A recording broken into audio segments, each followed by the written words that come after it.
I know that you've all been prepared for this, but I thought I'd just remind you just the same. Can you handle that, Blondie? Game over, man. Game over. What the fuck are we gonna do now?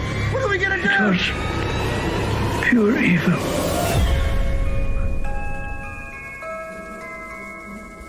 I want to buy some radio ad time. And we're back for another episode of Invasion of Potty Snatchers. I'm your host, Vincent Green. He's your host, Noel John Toohey.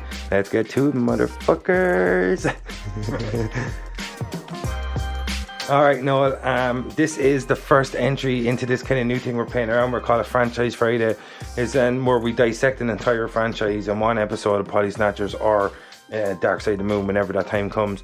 So we decided there's no better protocol than to start with the Nostromo, the fucking Sulaco, the Prometheus, the fucking the Covenant. I don't even think we debated this, did we? Yeah, it seemed like a natural start. Yeah, exactly. Especially now that at the moment it's resurfaced again lately in the fucking consciousness. It's always been there for us. You know what? Yeah, that was it. It did resurface. Yeah, because of Noah Hawley's up and coming TV series, Alien.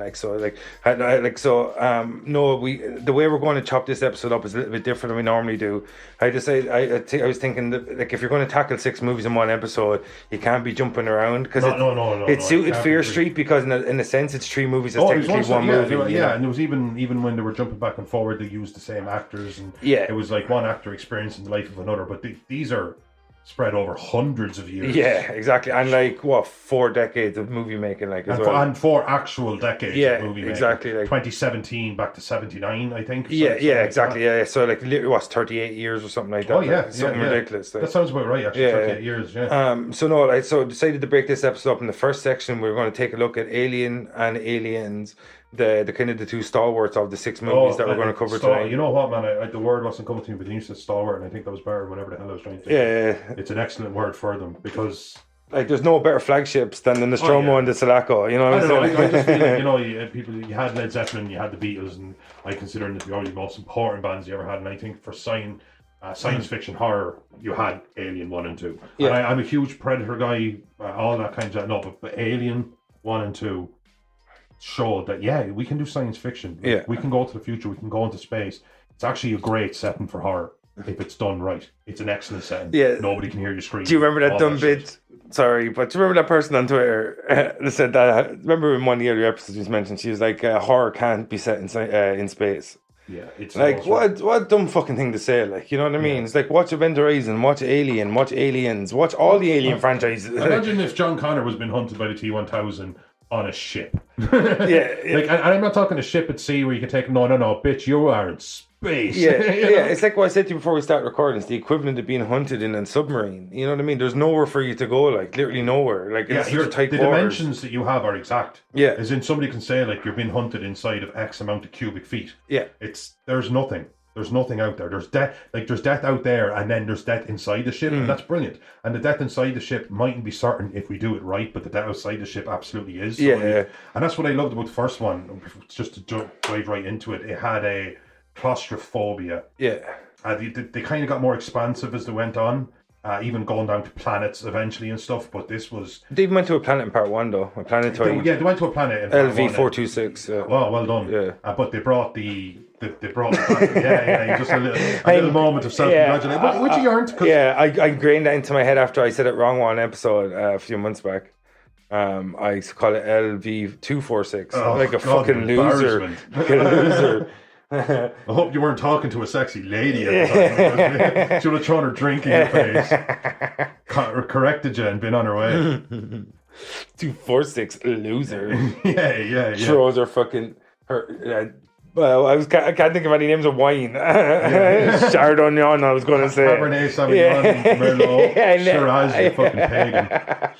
I'm a peasant, not a pagan. Pagans drink wine. But anyway. But okay, they went down to a planet, but it all takes place inside of this kind of inescapable kind the of... Nostromo. The Nostromo. Yeah. And they also seem like a very tight-knit crew. As it would go on, you would find this kind of like, they bring in inept characters or cowardly characters. Yeah.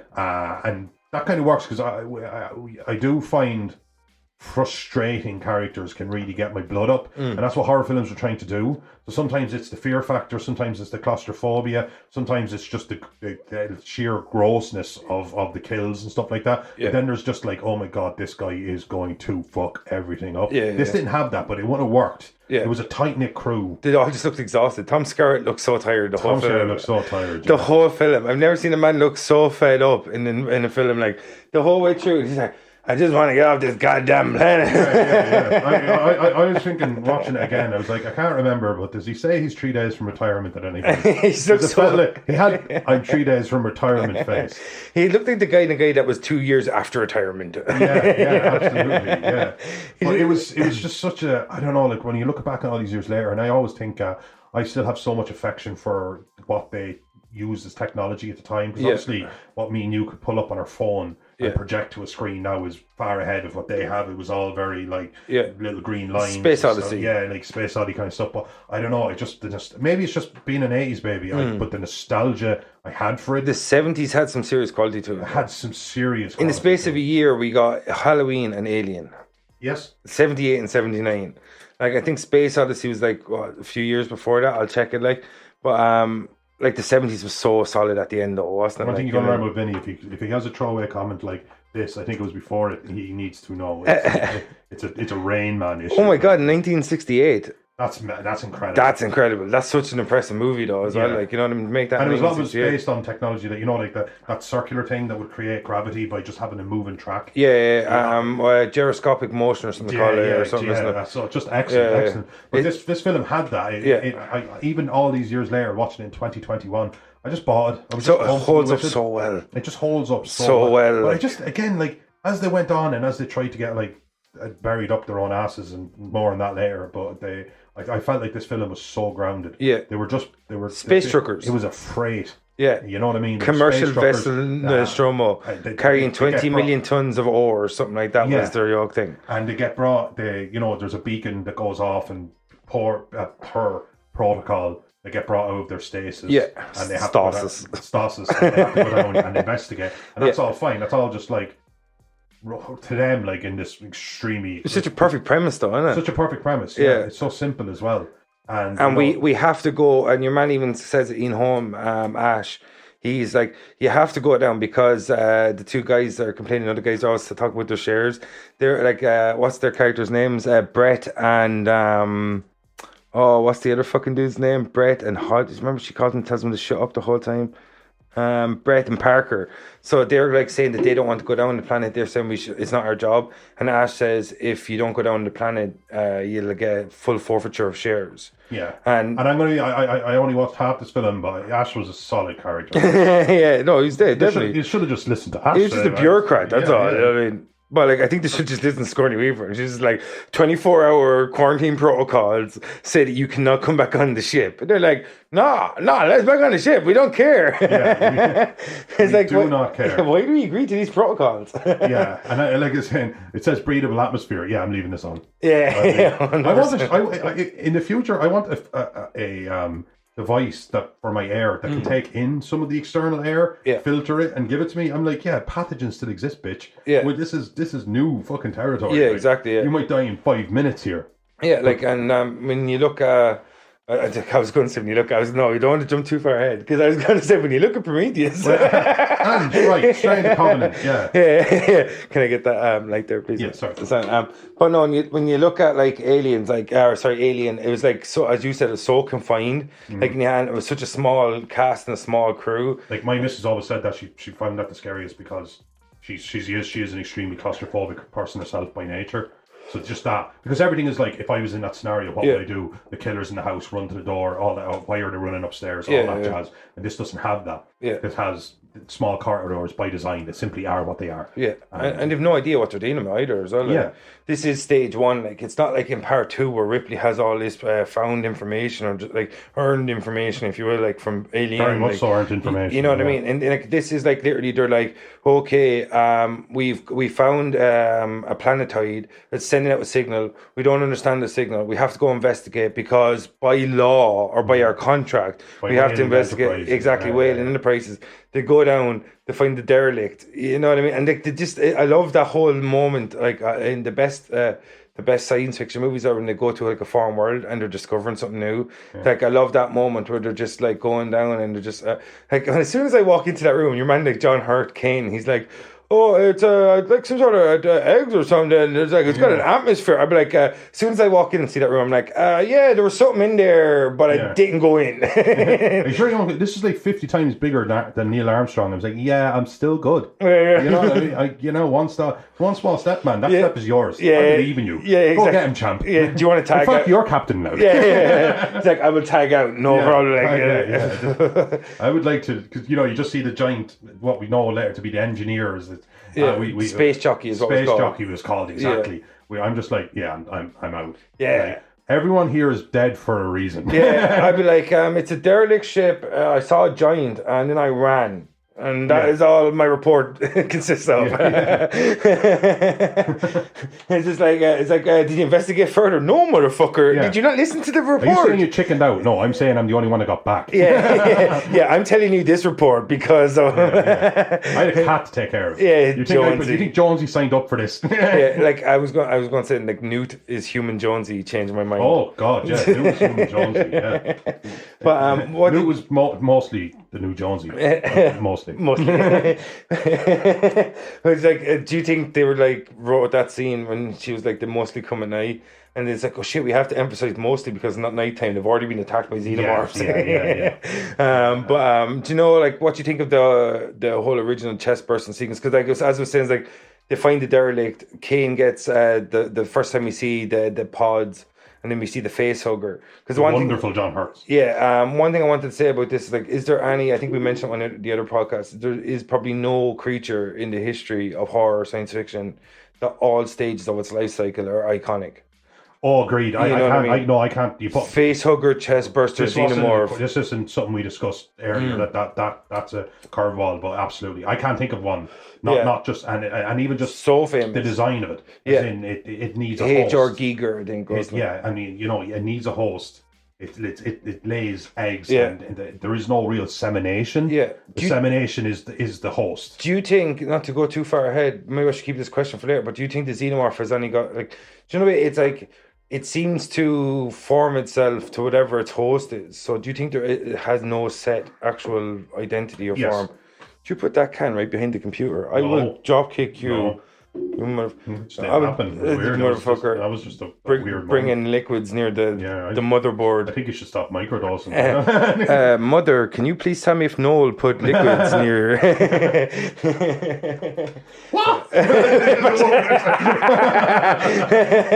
Change the settings. Change the settings again. God damn it, Parker. But so when they're back on the ship and they're all kind of sitting around jovially, just kind of like, hey, that was a hoot down there, and of course they had the face hugger and it fell off. Because his recovery was miraculous at this stage. His recovery was literally miraculous. But I think Ash knew something. Ash did know. He seemed to be observing Kane more than or treating him. Yes. You know, that kind of way. Yeah. Well, that exactly is what Ash is doing. Fucking androids be androids. Yeah, exactly. We find out that he's kind of like that this thing, there was always this, the themes that run through this was, one, there's an alien, and that's very self-contained. It has this system of survival that means you don't get to survive. Yeah. Whether it itself kills you or more likely takes you to be another host, if there's a queen available. That's just what they do. It's not personal. It's not. And that was what was so cool about That's their life cycle. Yeah, because it's got the Terminator vibe. As in, it's not that you can. Yeah. It's not that, I have money. Yeah. Or some shit like that. That's nothing. But they're programs by nature. You program by nature. Yeah. And I always think, in a sense, always makes me think of like if you were just shrunk down and put into the world of insects or something like that, you're just prey. Oh man, you know what I mean? Like, I'm terrified. That's what it is. That you're terrified of spiders. Yeah. But that's what it is. It's just something that you're no longer top of the food chain, and it's not personal. Yeah. Anybody sends me spiders, I'll hunt you down. Yeah, absolutely. Yeah. I'd be serious about this shit. I know, you've always been arachnophobic. Yeah. But when it bursts out, I always, actually, looking back now, I can see that it was like the arms were attached. It was one kind of structure, and it kind of, you could see there was somebody probably just turning it or something. Yeah. But it's 1979. I remember just first time I saw that. And you were saying that the cast didn't know. Yeah, like that's the best way to do it. He must have told them something in the vein of, stay in character or something, because nobody just kind of, I would have been the guy that looked at the camera and go, fuck is this? Yeah. But everyone just like is so fucking shocked by it, you know? And it's a spectacular scene. It's one of the most iconic it just scenes. Disappears, and then and I remember like the first time I'm watching it, I was like, God, that's going to be a problem. They better deal with quick. But you got like an hour. Yeah, you know what I mean. Like it's already the xenomorph doesn't show till about 60-something minutes or something like that. Yeah, like the actual xenomorph. The actual fully grown. It's Dallas. Is it Dallas when he goes into? He's going down one of the stairs, and it's the first time you can see. No, he's like the third guy to get killed. What's the first time you see the xenomorph? I mean, when he actually kind of goes. Remember, there's that scene. It's one of the most iconic jump scares. That's when he kills Dallas. It kills Dallas in the. And Hurt obviously died because he was the. Kane dies first. Kane dies. John Hurt's Kane dies, but he dies. He's the chestbuster victim.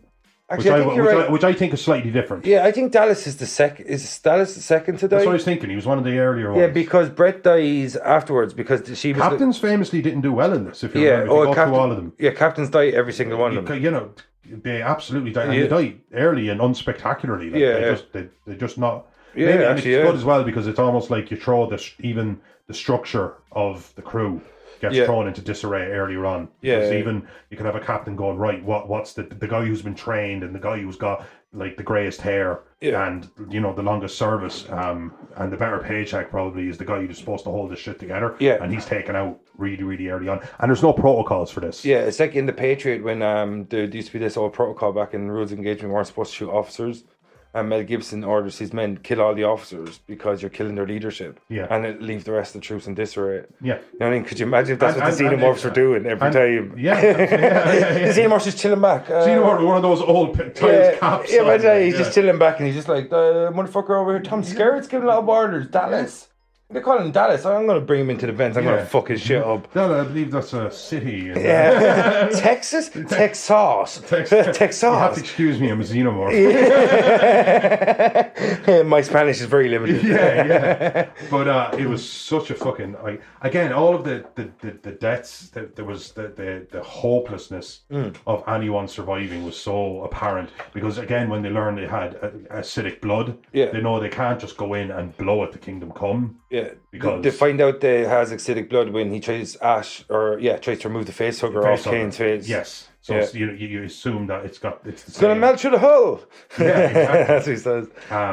But I also thought that was an iconic thing as well. Yeah, everything actually about that acid blood, because you have scenes in the second one where he sticks a shotgun into one of the mouths of one of the that's trying to get on their little people carrier, and he shoots him, but of course the blood ends up fucking him up. So even when you win, that's an Aliens. That's an Aliens. And I'm sorry for jumping ahead, but that's just how iconic it was. As in, there is a very precise way to do it, and this shit happens fast. Yeah, it's like what Ash says: it's one little tough bugger to kill.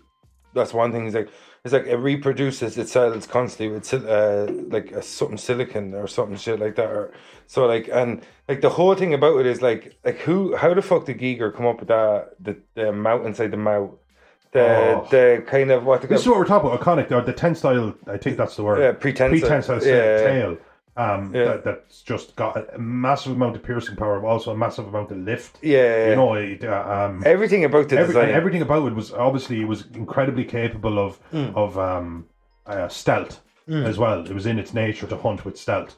Oh God, it was just such a fucking brilliant film, wasn't it? Yeah, everything about the design though is so iconic.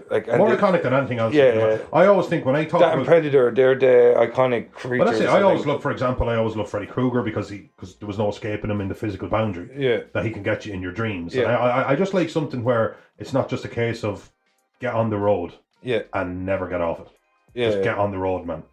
That's all I can think to do. It's kind of like It Follows or Terminator. It's always going to be out there looking for you somewhere, no matter how much. But even with Terminator 2, they had to change the storyline so Sarah Connor went back to kill Dyson to stop Skynet, and that's how they kind of end up going back into T-1000 territory. Yeah, they had to write it because in that format, you could have just said run and never stop running. Not much of a film. Yeah, not much of a film, but survival happens. You're turn down your phone, amateur.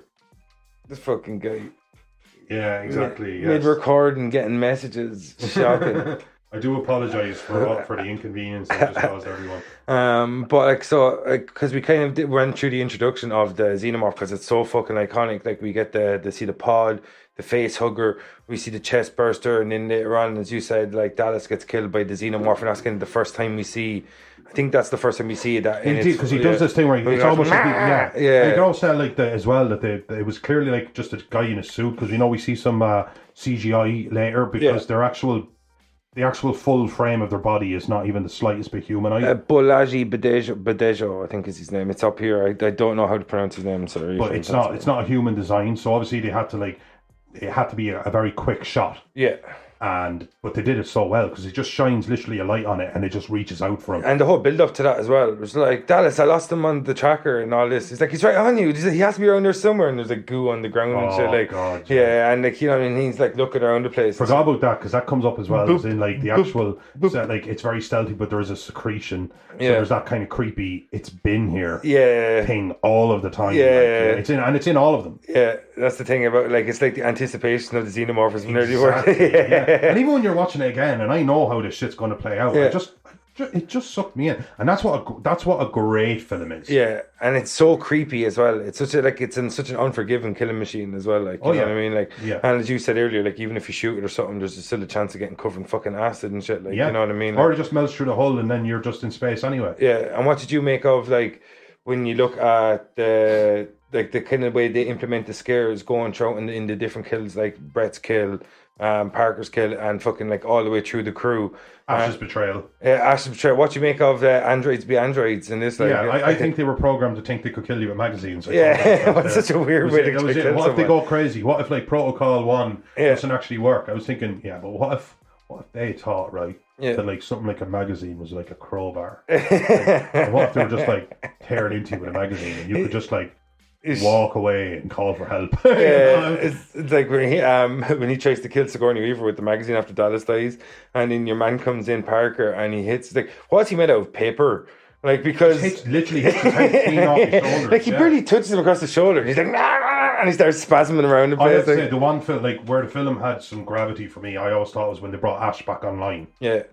The terrible editing shot. Yes. Awful. But I love the part where he's just kind of saying, like, basically he feels sympathy for them. Yeah. Because he knows, and they've always known, that this is I don't think the crew were supposed to be killed, but the crew were expendable. Yeah. Is the way they explained it. That's what Mother said, yeah. So if they got down to there and there was a mature specimen that they could have brought back, well and good. Yeah. But the crew were just numbers on a page. So I had that corporate, when the corporate entity was introduced, you realise that even the people who gave you the technologies you have, they're not even on your side. They wanted for the biological weapons division. The biological weapons division, which is say many times in this franchise. Say so many times. But what did you make of the?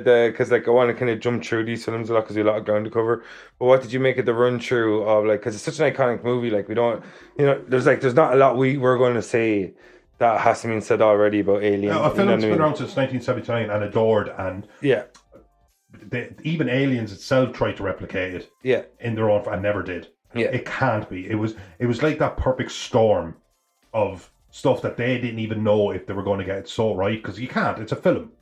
Obviously, we know great directors, writers, actors who've got together and made tripe. It happens. This film was just at the end they walked away. It was like lightning in a bottle, wasn't it? Lightning in a bottle. And you never actually, and that's what the reason I think Aliens was actually such a good film, because they said, here's what we did.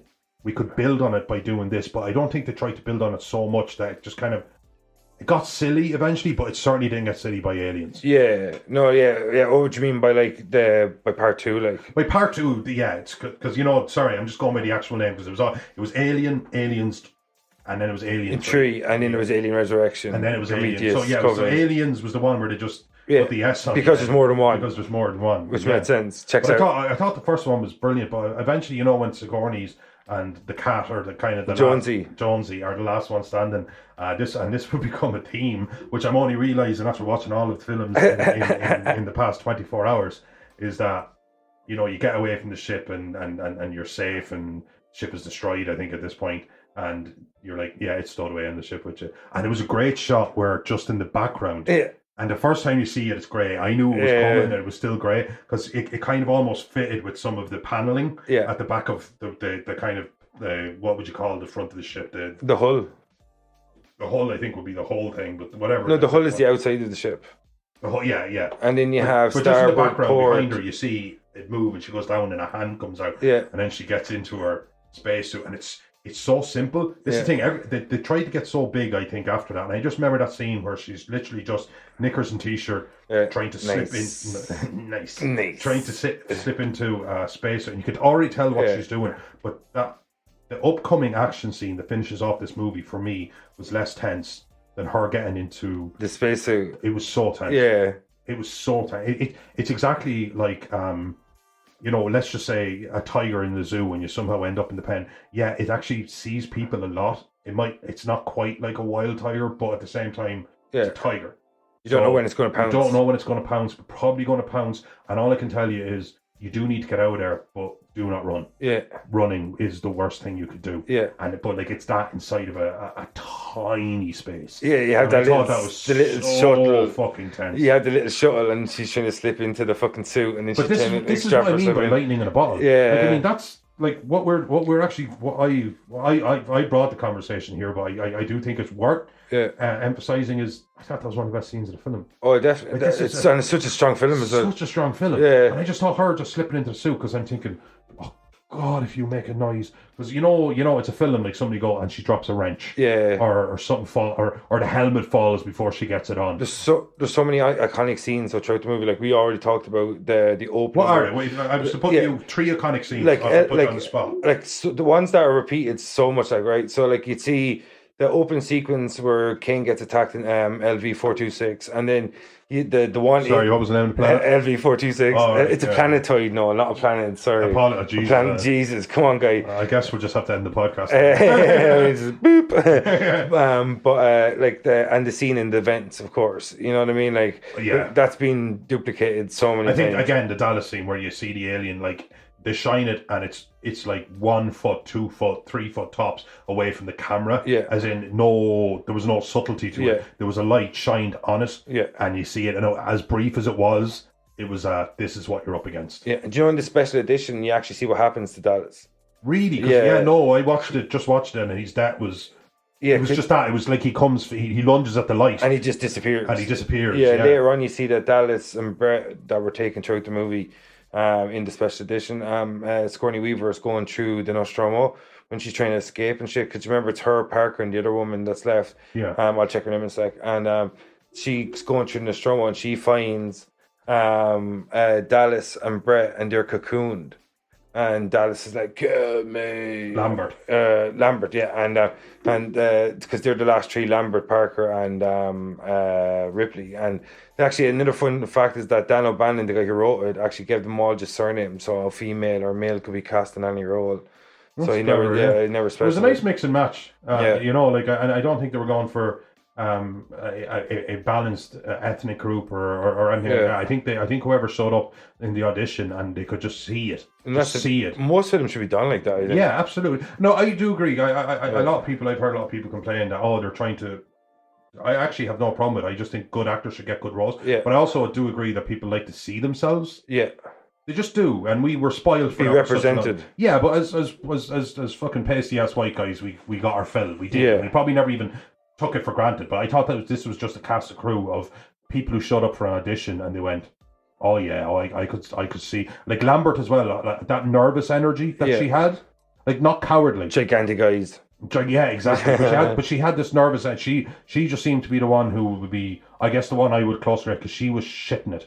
She wasn't a coward or anything like that, but she was shitting it the entire time. There was such an intensity from her that I just think it was an excellent performance. How did she get killed? I can't remember how she gets killed. Right at the end. Her and Parker get killed at the same time. Yeah. Ripley hears it over the radio, over the comms. They get ambushed basically from like above or something like that. Yeah, that's what it is. Yeah, because they're the last 2 to get killed, because like Ripley makes a go for the shuttle. Yes. What I never understood this. What was the fascination back in the day of having self-destruct mechanisms in gigantic ships in space? I honestly don't know. What's the benefit of that? Because like if you're in space, your ship could float along for decades without ever coming in contact with anything. Imagine like the self-destruction code was, oh fuck, that hurt. Yeah, You're just doing some shit, and you cut your fucking hand open in a can of food. Like. I just never understood that, but like I love the climax because like you get the run through this because like the first hour it's like 2 hours long, give or take. I think it's a little bit longer in the special edition, but it's actually no. I think it was like so. You watched all four, the first four on special edition. Yeah, because I have the DVDs. You went DVDs. Yeah, I went old school. You went fucking old school. That's awesome. So my internet was down, so I called up to Mammy and Daddy's house and they're like, "Oh, it's nice enough to get a drink." I said, "Yeah, would you mind dropping it upstairs?" Yeah. My mom. I'm 38. My mom brought me up a drink, and I was like, "Cool, thanks." And I'm lying on my belly on the bed with my laptop, just like downloading aliens. Low point. Yeah, it didn't feel great. At the same time, I had homework to do, and I did it. So that's what counts to me, you know. And I did the hardest thing first, and then I did it. Yeah. But no, what did you make? Like you could have already gave your thoughts on the climax, but like, what did you make of the way they signed it off with the whole I am Ripley? Oh, it's like all crew dead of the Nostromo. I am. This is Ripley, Lieutenant Ripley, or so. Last survivor of the Nostromo signing off. What do you make of that? Like, because that kind of becomes. That comes up later. Yeah, Ridley Scott kind of brings it back, doesn't he? Yeah, I thought it was excellent. I always thought when she's brought back on the second one, you could tell that they wanted to like dismiss everything that she said. Yeah. But she had she didn't wake up with this insanity. Yeah. She signed off 56 years before. What did you make of the whole thing of the time jump? What did you? Yeah, I see. Again, I guess that's just how stasis works. Which, to be honest with you, as crazy as it is, like just put into a machine and essentially it slows you down to basically a state of death. Yeah, it's cryogenic. That you probably age at 1,000 or less. I don't think she aged at all. If you age at all, exactly. Yeah, Jonesy B is the oldest cat in history. Yeah, actually, you're right there. If the cat was 5 and then woke up at 61 years of age, even if he was 1. Well, she was the oldest fucking woman in history eventually, because like by the fucking third film, you know. But I thought it was the second film. She wakes up, she's actually talking to to finish up in the first film. No, I think we were grand. Yeah, well, just do you want to say something? The alien, just the way the alien's able to survive in space for as I like to call them, raisins. Why? We've good raisins. And it falls into the actual what's the word I'm looking for? The jet. The thrust. Yeah. And it gets blown to pieces. I thought like that's cool. It's a really good idea that they had a stowaway alien. I hope they use that in every film all of the time. Don't see it coming back up. Don't see it coming back up. I don't see it coming back up. They learn. Seriously, guys, we watched them all back. Stowaway aliens. Like constant stowaway aliens. I think it's in every single movie. In the second film, there's a stowaway alien on a ship that just arrived on the planet. The helicopter one. Yeah, she comes down, stowaway alien, you know?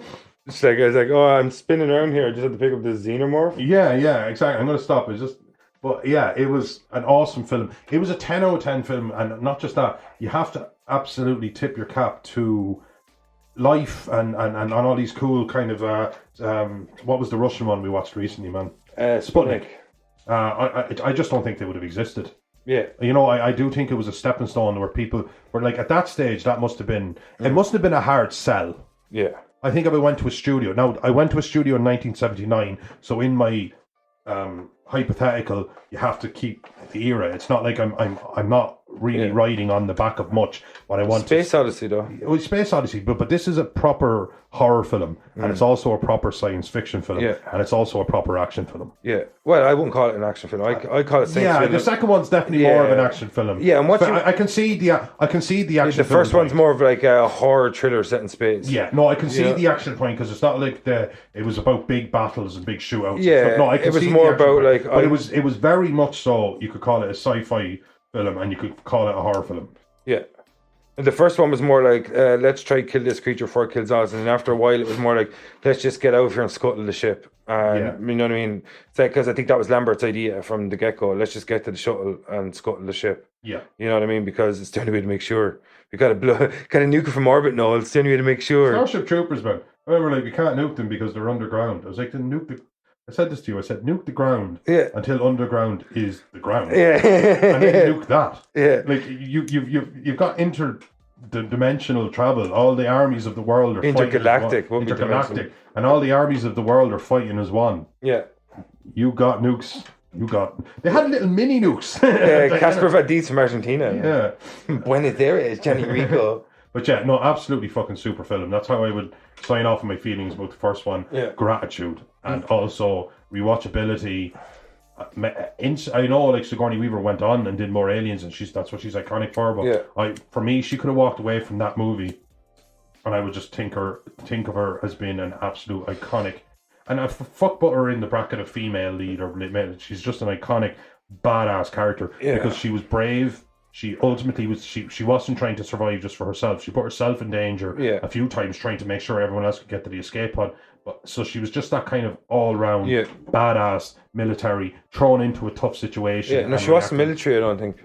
Sorry, no. Yeah, I think it was like a private officer position. Yeah. You know what I mean? Because she works for Wayland, so it's just like a lieutenant in whatever their thing is. That's their ranking. Yeah, but also I kind of felt they probably just use naval ranking. Point of, and this it kind of is where humanity is heading, except for the fact that probably killed by your environment. But is that kind of there is now an overlap between public service militaries and private militaries. Yeah, and I do think that they Wayland had a military arm, but they just sent a bunch of fucking nobodies into space thinking this is the best way to get this back. But they didn't count on Ripley. What are you talking about? Aliens now? Well, I'm talking about Alien. I'm just talking about Wayland Enterprises. Yeah. As far as I'm concerned, I know they're they were just freighters. Are you sure that's all they did? Yeah, no. That's in what the second film. No, the crew of the Nostromo were just freighters. I know they were. Yeah. No, sorry, I know they were. Yeah, and within the 57 years that Ripley was in stasis, she they had colonized LV-426 and renamed it Hadley's Hope. And that was the name of the country on it. Then this walks us right into the second film. Yeah, exactly. You know what I mean? Segueing like a motherfucker over there. Segueing like a motherfucker there. And here's the thing. I'd like to point out the complete and total coincidentalness of her being in stasis. Because if that's... Jason Isaacs for life. That's a funny way to say it. That's the kind of fun we have over here. Yeah. Jason Isaacs. She wakes up, she kind of she debriefs. And they're all like, no, you're absolutely in the special edition, right? Sorry to cut across you because this is another scene that's not in the theatrical release. They actually, when they tell her about her daughter, and they show her a picture of her daughter that's actually after dying 2 years previous. At 66 years old. I didn't see. You know what? That I didn't have that. That wasn't in what I just saw. Yeah. And I have seen that. It's so pertinent to the movie with the whole thing with Newt as well. That why did they take it out of the fucking theatrical release? Yeah. Because when I went on the DVD copy I have, it's so funny. And before the first movie, Ridley Scott's like, "Oh, this is my director's cut, or whatever." And before the second movie, James Cameron's talking about, "This is my director's cut. It's like half an hour longer, 20 minutes longer, some shit." And like part 3, no David Fincher. And I just like, I bet you David Fincher's not going to show up for part 3, and the studio fucked him, which we'll talk about in the next section. But what did you make of the way they expanded so we find out Ripley gives him this whole debriefing, and at the end of the briefing she finds out from one of these fucking heads, talking heads they like to call him, but like one of these dudes that pretty much says, we would have found this derelict ship. She's like, what do you mean? Like, she's like, you have to go and search it and destroy or whatever. And he was like, well, Hadley's Hope has been, or LV-426 has been colonized for the past 20 years. And in right at this time, we kind of... Exact time, by the way. Yeah. In all of the years. Well, I think they sent someone out to the coordinates that she mentioned. Yeah. I think that's why they found it, though. Okay, yeah. Because they relayed it. To be fair, that place did look like it'd been fucked for a while. Yeah, no, because I think it was a whole idea of they send people out looking for it, and then whoever finds it gets it's kind of like, what did they call Finder's fee? Do you know, like international waters? Do you know, maritime law? Maritime, you can lay claim. Yeah, you get a profit. It was also kind of like the gold rush. Yeah. What's the share situation like around here? yeah. But I do like where she was like, they didn't believe her, and then it turns out, some of her information, because obviously you can get... They lose contact. Yeah, they lose contact, so they can trust that a lot more. But then they're like, we want you to go back out there. And she was like, but if we find something there, we kill it. And they were like, totes. My God. Yeah, it's like, of course. Not killing. Oh, it's good. You know what? I know we just met, but that hurt. Yeah. Rips. Can I call you Rips? Yeah. Or Diddley. Or Dizzle. Yeah, or Dizzle. Can I call you or Dizzle? Of course. And then you had Paul Reiser. Paul Reiser. Yeah, what did you think of him as this? Paul Reiser. Look, here's the thing I've noticed. Part 2 is like 80s in space, isn't it? Like the way they dress and everything. Like, and Paul Reiser's like that smarmy Wall Street dude, but in space. He is, and I loved him in it. Like, as in, looking back on it all these years later, where you don't get as involved, because Aliens was my jam when I was growing up. Like, Aliens and Predator were 2 films I watched. There was a stage when I think I was 12 or 13 where I had 2 cassette tapes, and I somehow got Predator and Alien. Yeah. And I used to like call around to mates' houses and maybe like bring the tapes. Yeah. And we just sit and watch them. Yeah. And we'd watch. I think I watched Predator, Aliens, and Predator one day with them. So we say we love these films is a complete understanding. But looking back on it, I hated Paul Reiser. I wish he wasn't in the film and stuff. But this is just so unnecessary, though. Yeah, this is my young mind. You know what I mean? Yeah. The thing is, and you look back on it, he's such a good actor. Yeah. He was so comfortable in his role. You could tell that, like, when he's trying to pass off, he keeps trying to pass off his sliminess as some sort of altruism. And when that doesn't work, he tries to pass it off as like, there is something to be had here. Yeah. Like, this could be beneficial to you. Yeah. And he's a slime motherfucker. And one of the greatest lines, not to jump too far ahead, that's good, is that he's like, I thought you were smarter than this, Ripley, and he was like, I'm just glad to disappoint you. Yeah. Yeah. Is that when later on when he's trying to impregnate her with the alien or something? Yeah, no, it was before that. It was before that when she finds out that this whole thing was was to try and bring back a specimen, but they'd killed a bunch of them, and they were fucking, they were wary. But so he was trying to get one of the girls. Just for pregnant, essentially, is the word, and then put them into stasis, and then you could bring back an alien in good condition. I think there was another great line. He says, I thought you were smarter than this, but everything that came out of his mouth was pure slime from the get-go. He kind of plays a similar role in Stranger Things later on, that kind of like, that what they call wolf in sheep's clothing. You know what I mean? He's like, he's always trying to pretend to be Ripley's friend for the first half of the movie. Like, right up until the part where she finds out, like, that he's got a hidden agenda, which, of course, Wayland. But, there are tropes that walk through, and we said it already, there are, every time you think you're awake, there is at least an alien, if not an alien queen, stowing away on your goddamn ship. Yeah. Also, there's a corporate entity on the ship with you the entire time. The second time, they did pull away from it being the android. Yeah. Bishop was salt of the earth, absolutely on your side, and selfless, willing to put himself in danger to protect you. They did what they could to make you be untrusting of him. Yes. That kind of way. It's like, because, it's a second where like, I mean, especially after Ash, like, but and this wasn't 7 years later, man. This was, for me, this was 10 minutes later. Yeah. So I could really feel Ripley just in the second film that literally started back to back. I was just like, it made so much more sense. Yeah, it does.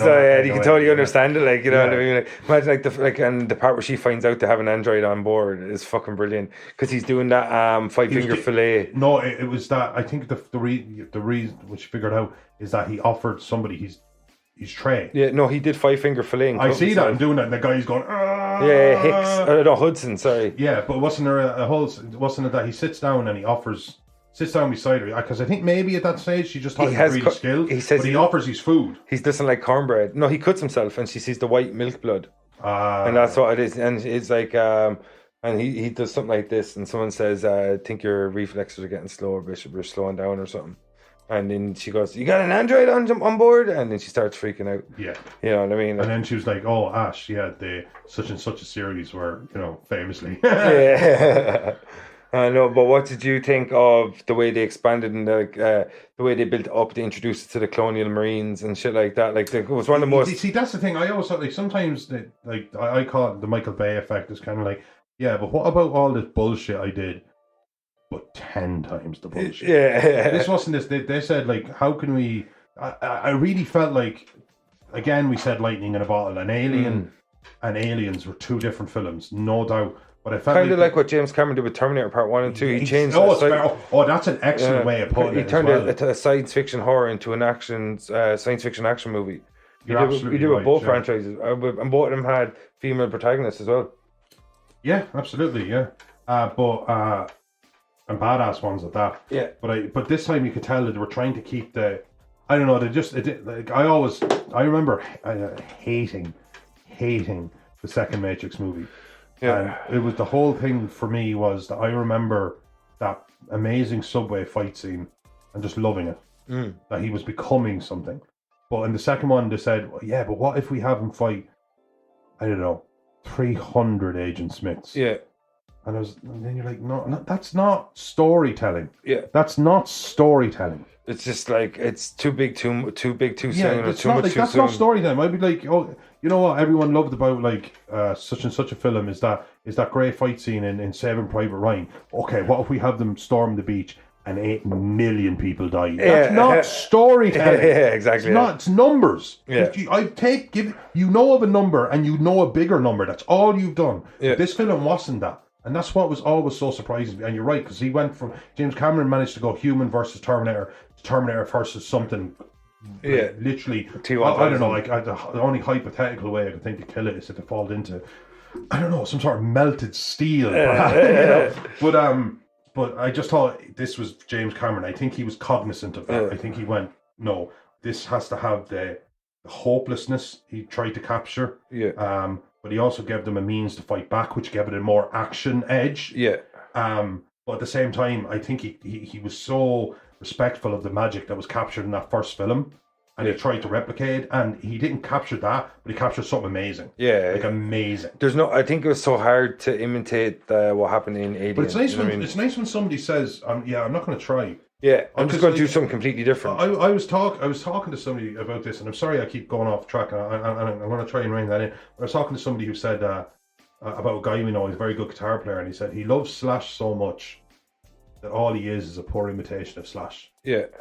But he could be he could be as good, if not better than him, if he expanded his horizons. But all you ever get if you try to just replicate something good, as in that, I want to replicate that. You're going to be a poor version of that. You're supposed to take influences and birth something new. Yeah, Just like you were talking about in your writing. Yeah. You love this, and you watch this, and you took inspiration from this, and you interviews to films to reading books, and you've come up with something. And while you could tip your cap all over the place, 100%. it's not 100. It's not just fucking a bigger number, and it's not just I want to write a Stephen King book, and that's all there is to me. Yeah. So I love that they managed to pull off Aliens without fucking they didn't fuck it up. Yeah, and there is some fuck ups coming. Yeah, and it's a complete different change of tone as well, because like the first one is like all about claustrophobia, and they kind of don't really have the ability to defend themselves, even though they do. I know they have your man Parker whips up flamethrowers like a motherfucker all of a sudden. Like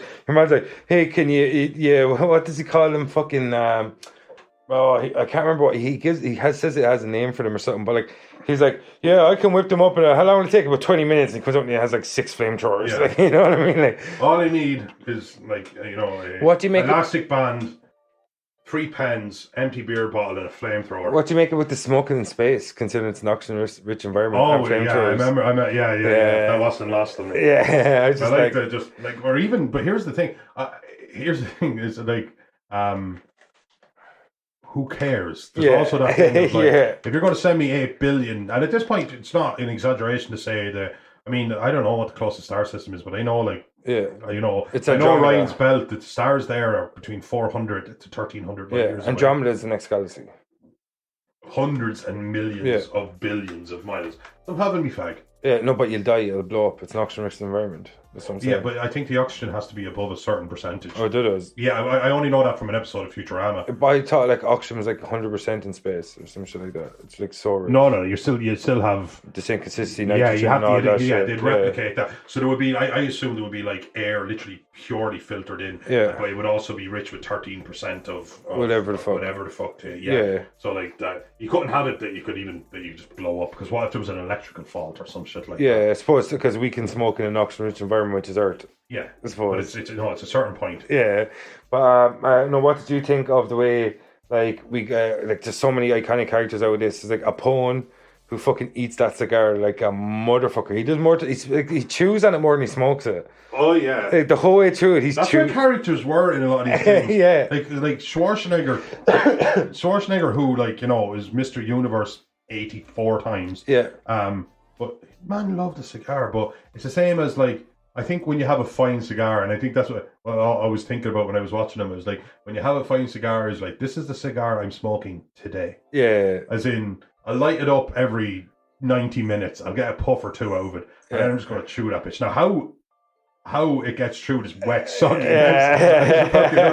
movie magic, I suppose. He chews on it like a motherfucker, doesn't he? But we get like Hicks, which is Michael. I'm sorry, but I love when Ripley shows him that she's able to oprate the front loader. The front loader. Yeah. And he's like, where do you want? And he's going, over there, be modified. He's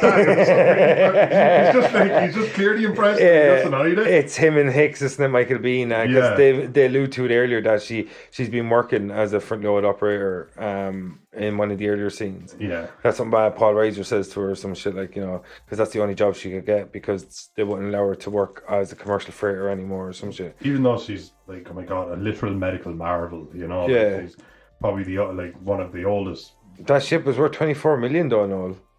She destroyed it. It was whaling property, Noel. 24 million. It's something like that. That's what he says. 24 million. I'd say you have to. I mean, the thing was able to travel through space. Yeah, well, that's what he said. And like, I think they're thinking 1980s, but 24 million, so much money. But what, like, when you get to Hadley's Hope, like, because before that, like, I don't know, is it in the theatrical release that Newt's parents drive to the derelict ship?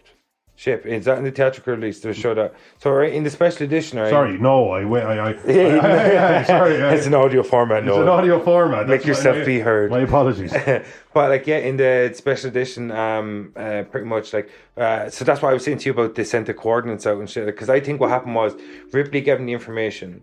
And they already had people in Hadley's Hope that worked for whaling, because remember they call it a shake and bake colony where they just put in a terraform machine and then they can just throw colonists at it and they try to build up a quick colony out of nowhere, And so I think Ripley gave them the information. She would have had the coordinates of the derelict ship from being on Nostromo. And she probably told him the coordinates of the ship because she was like, go out there, have a look for yourself if you don't believe me. Because he was saying, there's an 8-foot lizard monster that had acid for blood. But at the same time, they were like, weapons. Because they would have had the report from the Nostromo's logs. You know what I mean? So they obviously were just kind of like, obviously they knew themselves. Oh, I think they knew. Like, and they never really they didn't know where it was found, but they knew it was found somewhere. Yeah. Unless that information didn't make it from the Nostromo. You know what I mean? Like, that's the only thing. Like, it's like because it says that the Wayland said that the crew is expendable and they bring back the alien species intact. So they obviously knew, unless that recording or whatever that report didn't make it back, like that they must have known about the alien before Aliens, unless that's not included in the continuity. Now that I think of it, like, you know what I mean? But unless they didn't know they found it on LV-426. Like, so I think about it like it's some shitty continuity in here somewhere, like, but like, so when they go there, so in the special edition, they show a guy and he's like talking, goes, if I find something out here, I think I found something, do I get a share of this or whatever? Because they're obsessed with their shares in this world. And your man's like, yeah, you get your full share or whatever. And then it goes to a guy and he's there, Newt and her brother in the back. And him and the mother up front, and they show the derelict ship, and then they do a cut scene, and all of a sudden, the mother jumps on the comms, and she's like, "We got her person here," and Newt's like, looks down and sees her father's on the ground, a face hugger's wrapped around his face, and she starts screaming, and then no, man, I didn't see any of that. That's not in the theatrical release. No, I didn't see that. And then Newt's found an event. And she's actually introduced before that. In that scene, her family are, and then they cut back and talk about how they've lost contact with Hadley's Hope because they obviously brought her father back, and then the chest burster came out and the xenomorph started. You know what I mean? Right. And then that. This is weird. I wasn't expecting to literally learn.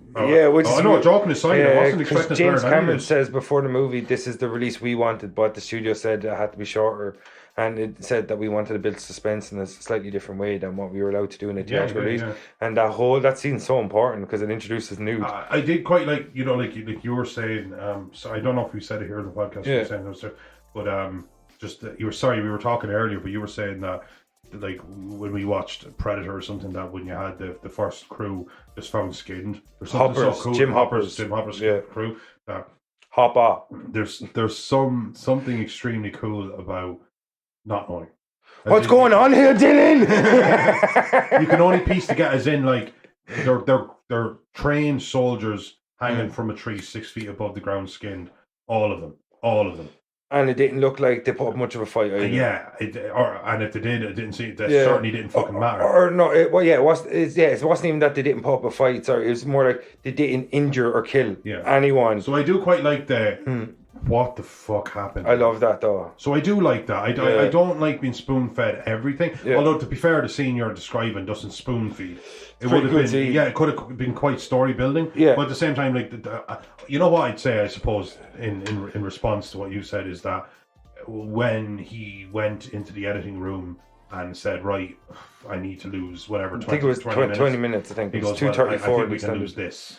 Yeah, and I'll just use this as that's just again because it's as he said, somebody who's capable of great storytelling is James Cameron. It's as he said though himself. It's like we just say to build suspense in a different way. Yeah, you know what I mean. Like so, like and I think when you include that scene, you have that looming thing that we know what's going on in Hadley's Hope when we find out that they've lost contact with the colony. So we know when they go back to Ripley to recruit her, and we know after seeing that scene what's going on. And then the other thing is like, if you haven't seen the scene, but you know the information from part one and what the information she's given her, we can it's kind of hinted at more so. Whereas, like as you said, it's kind of a little bit more spoon fed in the theatrical cut. But like, I think it kind of works well because you have that looming fear of you're after seeing it, and you know that he's after being brought back to the colony, and now they've lost contact with him. Whereas it's more alluded to in the other sense. Yeah, you know what I mean. In this sense, though, it's more like impending doom. Whereas not, it's like the unknown. Because you kind of know. When I got to the planet,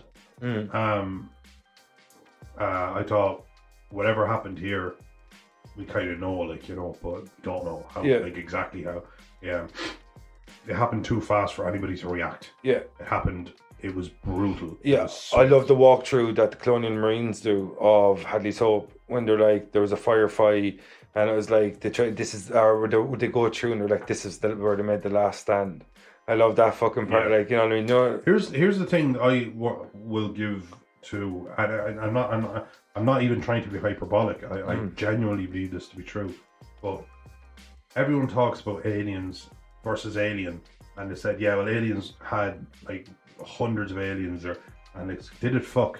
Yeah. Did it fuck? It had red dots on a scanner that were like, wait, according to this, they're in the room, they're in the vents. Or it had, and this, I thought this was such a genius scene.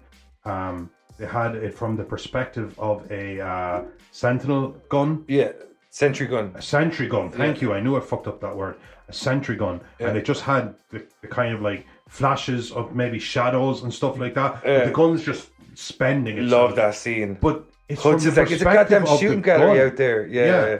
It's from the perspective of the gun, and you can hear like and all this kind of sound effects. But sure, like so what? And you see the counter. You don't, and you see the counter going down. Yeah, gun B is at 50%. Gun C's is. Oh, I love that fucking scene. Like you see, fucking. It's wall to wall out there. The thing is, don't get me wrong. By the end of the film, you see. But when I say see, I mean like full Alien. Like there's one of a tail comes down from a vent, takes out one of the Marines. Yeah. Or one alien jumps out when they kind of get into like the hive where the bodies are being incubated.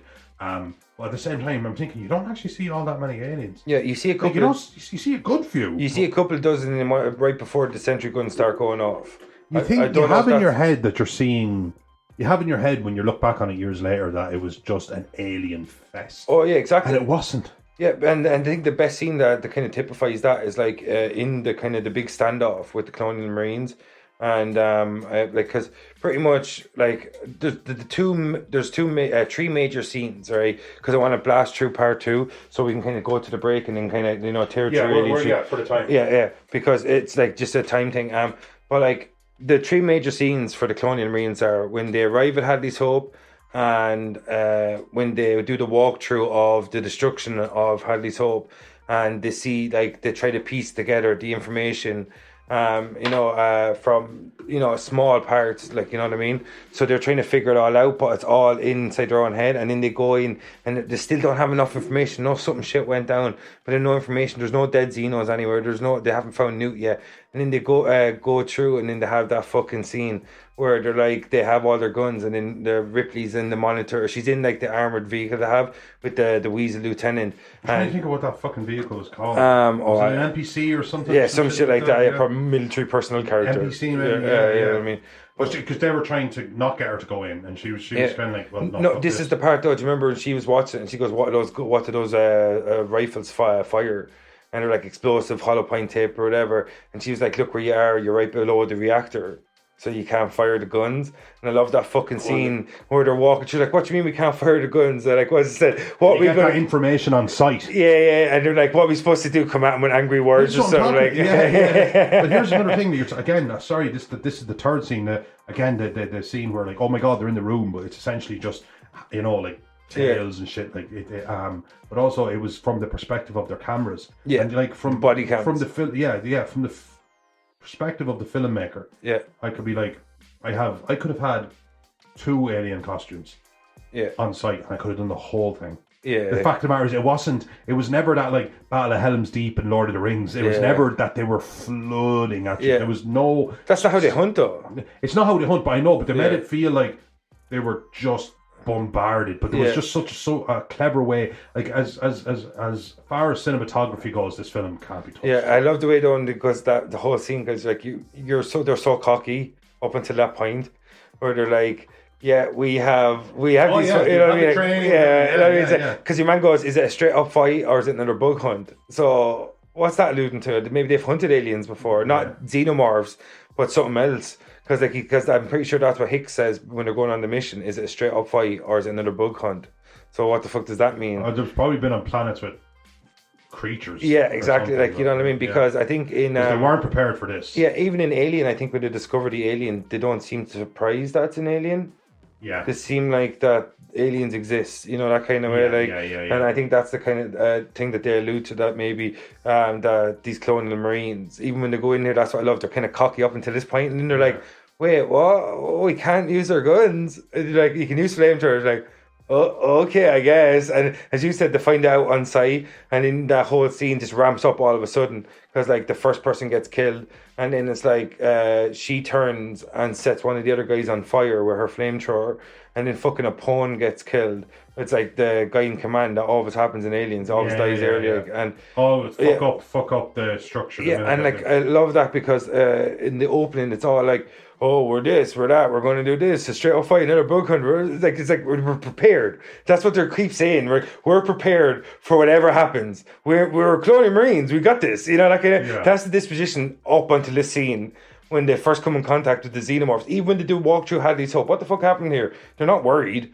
They're just like, we have to find out what happens here. So they keep going in further, because they were worried they wouldn't have gone further and further into the installation, And then this scene changes everything, because they go from, oh shit, like they go from we got this to what the fuck is this? You know what I mean? And that's the first time in that whole movie where you kind of have the Colonial Marines start like retreating, and they start running away, and that's when they become turn from hunters to prey.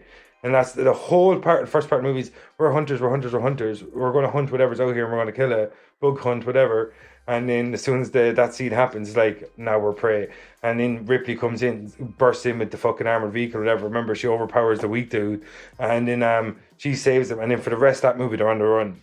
Like, for the rest of the movie, like, right, they barricade themselves in the canteen, which I always thought was such a how the mighty have fallen kind of moment. Yeah, because that's it. They were like, they came here to kick ass, take names, find out what happened. They're the best of the best. Yeah, the best weapons, all that kind of shit. And then they're like barricaded in a canteen, like you might do if you were being like hunted by a bully. You know what I mean? Like, which was just spectacular, to be honest with you. Do you want me to light that for you?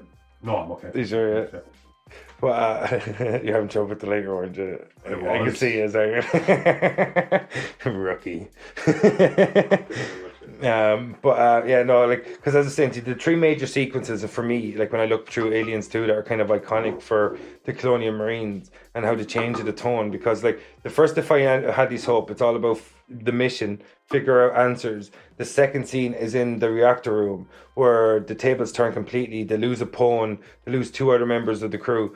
And I think after that, it's Vasquez, Hudson, Hicks, that fucking dude. The dude Vasquez fancies. Does he make it out there? The two of them, they're kind of flirting the whole time. The blonde dude. Oh God.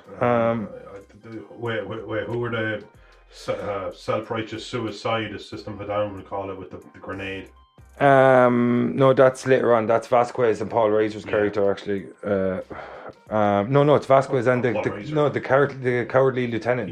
Yeah, that's later on. No, Lieutenant Gorman, played by William Hope. Man, your one that plays Vasquez, her real name is Jeanette Goldstein. Really? Yeah, she's definitely not Latina, as far as I know. Let me check this out, because before... Or maybe she is. Janet Goldstein's a true chameleon. She's so effective as an actress, she's nearly impossible to recognise her from role to role.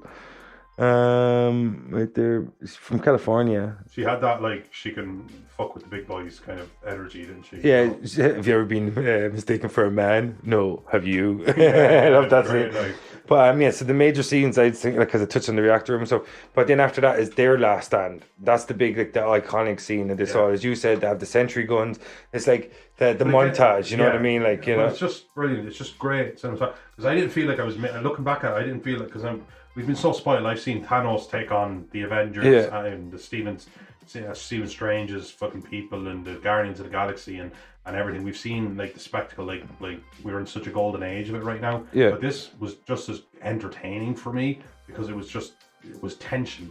I don't know, it was just clever cinematography. I really just can't stress that enough. Yeah, no, it's like when you use the music in Jaws instead of the shark, and the reason, obviously because of malfunction there, but, like, I was actually only talking to someone about this recently, that, like, when back then, and they used ingenuity instead of, like, plaster and all this CGI, because, like, I'm sure James Cameron could have made a shoddy CGI and made a 600 fucking dozen xenomorphs, but that scene works so much better when we see it all through the tracker. And it's like, oh, it's a big signal. This one's a big one, because they're like, oh, it's getting closer, and, like, the sentry guns, and they're like the whole scene is pretty much the counter the sentry guns through the tracker, and they're like, the sentry guns are counting down, and he's, like, looking at the tracker, and the signal's getting closer, and they're, like, counting it down to pass the barriers. It's 15 meters. They're like, they can't. It's 6 meters. So it can't be right. It's in the room. It makes no sense. Yeah. Like, it's like the thing's malfunctioning. Hale comes down and takes one of the Marines. No, it's Sigourney Weaver realizes first Ripley, and she looks up at the ceiling. And then Michael Bihn's character Hicks goes, "Give me the light." Yeah. And he pops up the fucking yoke, and he looks up, and there's like 5 or 6 or 6 or 7 of them there. Yeah.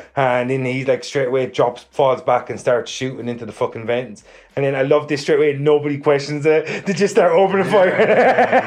And this is one of the best standoffs of any. It's like, it's Space Time Alamo. Yeah. You know what I mean? Like, the Mexicans are xenomorphs, you know what I mean? Like, don't be xenophobic.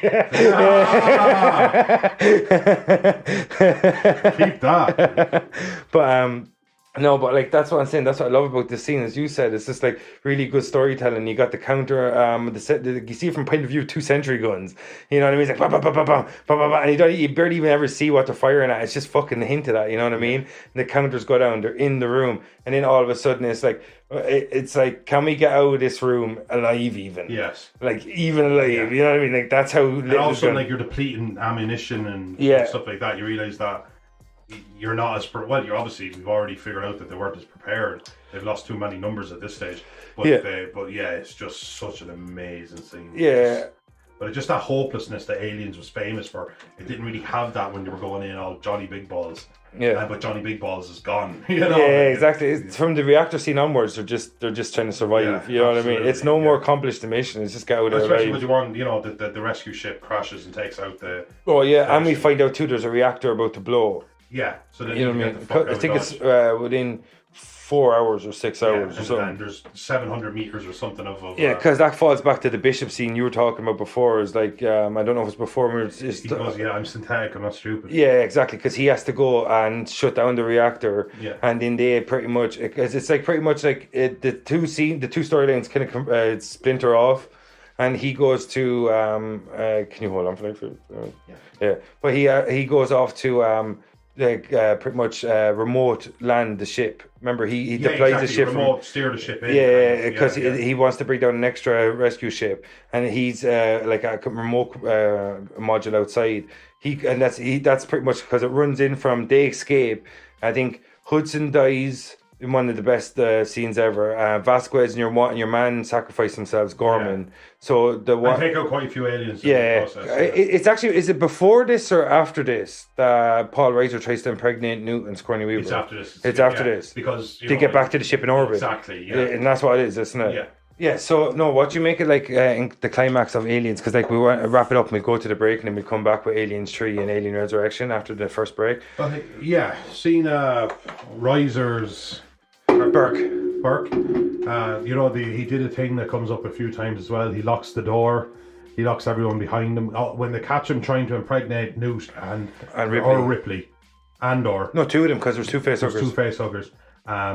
And there was a great scene where they said, all right, let's just deal with this fucker, and they're literally just going to execute him. Yeah. They don't care what shit, they're way too far gone. Is it Hicks says, I'll do him or something like that? Yeah, I'll just do this prick. Yeah. And but then there's so is that before the last standoff? Is it? It's before the last. I kind of jumped over because no, it's fine. Yeah, there's a lot happening in that. I was focusing on the epic scenes for the Colonial Marines, or the important scenes for the Colonial Marines. Yes. So I just kind of end up skipping past. He escapes and locks, and they're all chasing him, and he locks himself into what you would think, because they're under attack, is a safer segment of where they are. And that's just that cool. He turns around and he's just alone with an alien, which I just thought was brilliant. I know there is something about, like, the Joffrey.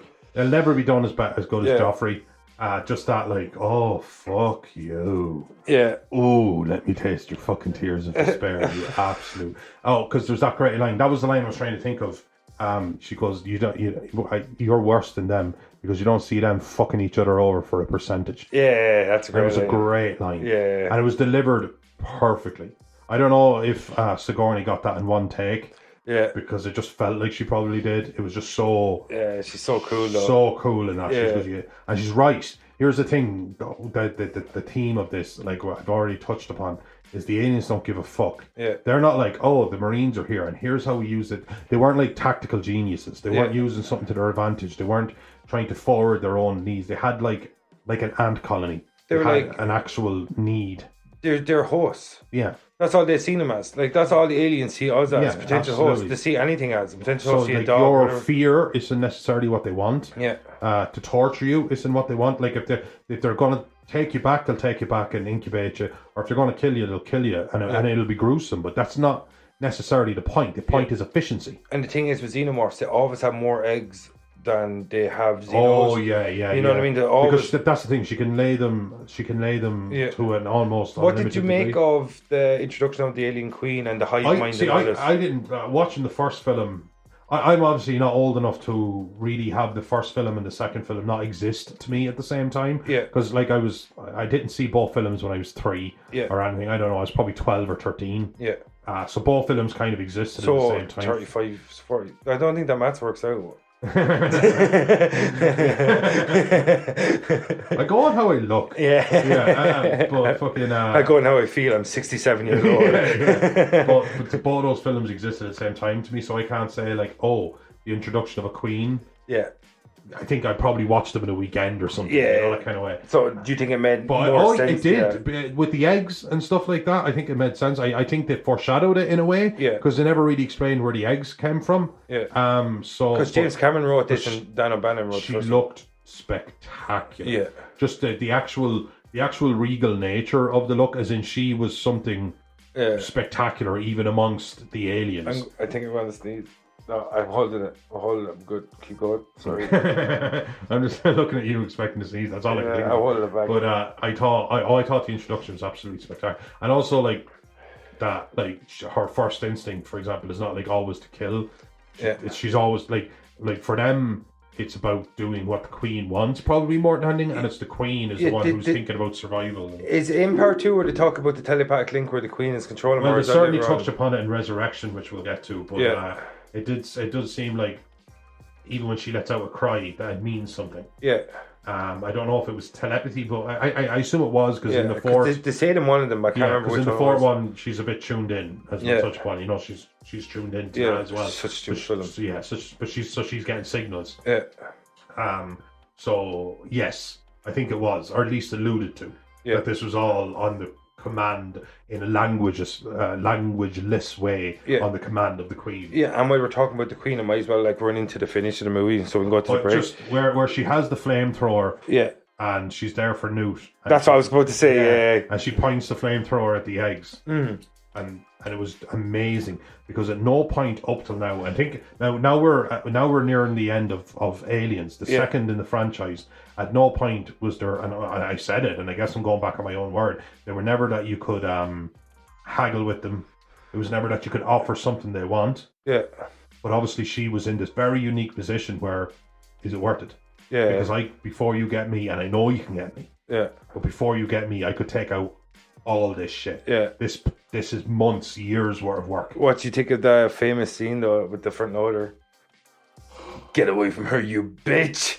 I remember, God rest her soul. Do you remember you one in Vicar of Dibley? Who? You know the silly one, Alice. She was like, and remember that great scene from that film where she says, "Get away from her, you bitch," and she goes, "No, Alice." But the dumb blonde friend from Vicar of Dibley, she died a few years ago, unfortunately. I didn't watch that show ever. Really? That's so sad. It's actually an amazingly incredible show. So, okay. I'm alright. Kind of the whole estimation of him's gone down. Anyway, welcome back to the Vicar of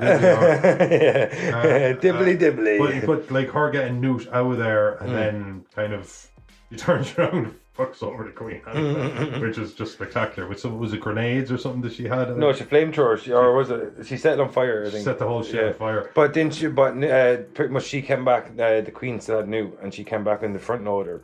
I think one of the most famous scenes ever in a movie. Like it's like you're going down and because the Queen stowed away.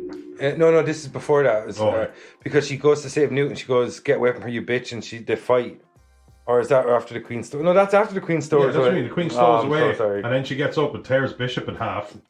Oh yeah, because it's a Bishop rescues her Newt. Yeah. They get away, and it's like the Queen kind of comes back from the compartment underneath. Yeah, instead of stowed away inside the ship, she stabs him with the tail, doesn't she? Yeah. She tears him, and then grabs him and tears him right in half.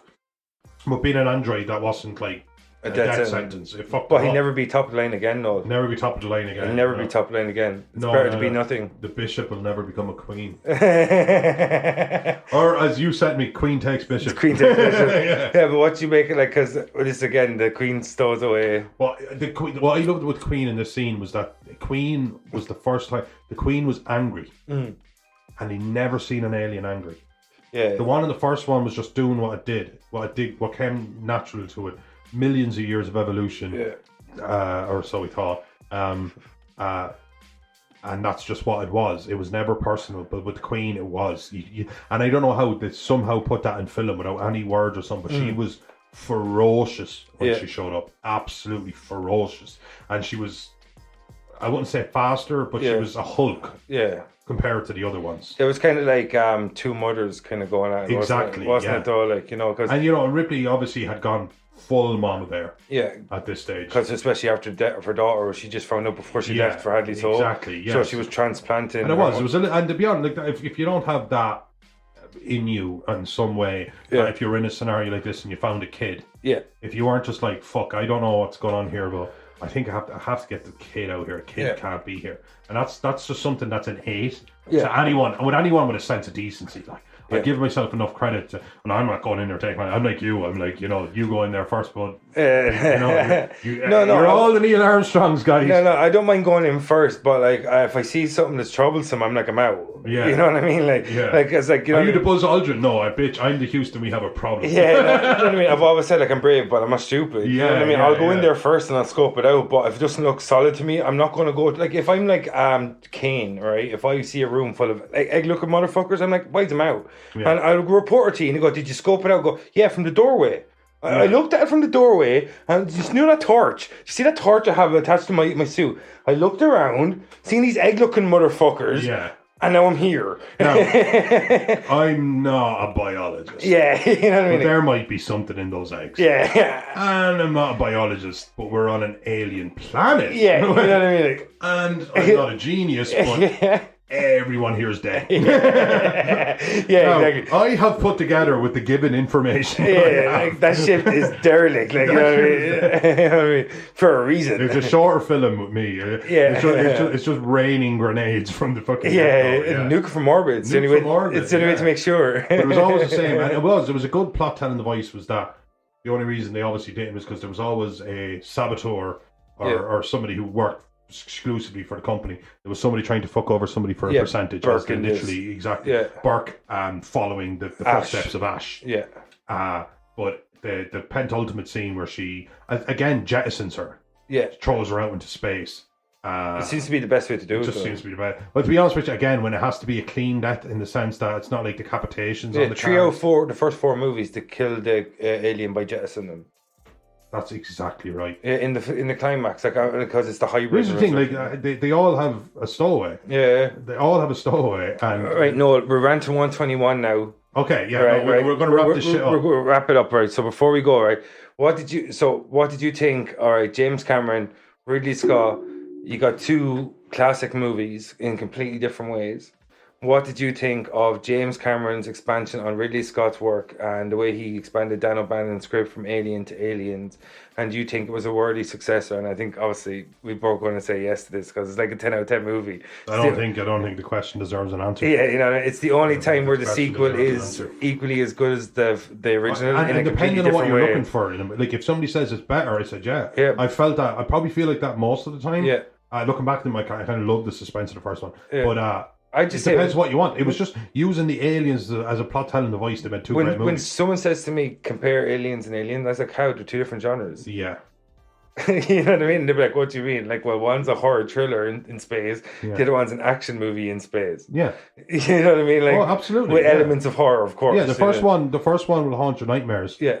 And the second one will just well, it won't. I don't think it haunts you anyway. I just think it has this huge action element. Yeah. Don't get me wrong, it was scary. The first one's it's like a slasher movie, but big time. The serial killer just happens to be an call alien. Was coming from inside the house. That whole vibe. Yeah. No, absolutely. 2 spectacular films that we should be grateful for, and the franchise just keeps getting better. Which we'll see in the next section. Sorry, we ran a little long in the first section, but because you got Alien and Aliens, it's impossible to talk about both those movies in a short space. I think we fanned out. Yeah, we fanned out. Which it deserved. Which they deserved. I think when we run over our editor, Carol is usually like, is it ecstatic? Is that the word he uses? I think he's usually like, it's cool, guys, because I love more to do. Yeah. He's like, I just love more work. No. Oh, fuck yourself. That was the one. That's all I was. Yeah. I just thought he said, I love more work to do. Yeah, he does. He has no. He doesn't do anything for a living, so he's just got free time to burn.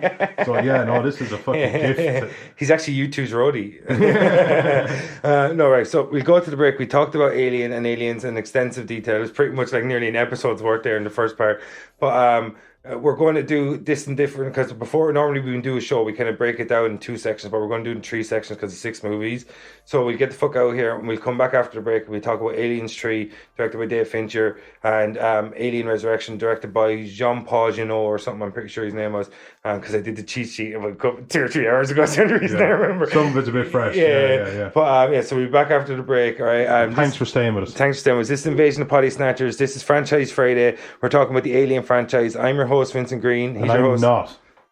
You're not what? Vincent Green. This is why we don't let you talk at the breaks. Oh, yeah, it makes sense. And I'm Rolled on Tui, folks. Thanks for staying with us. Yes. Hope you enjoyed it, and we will be back very shortly.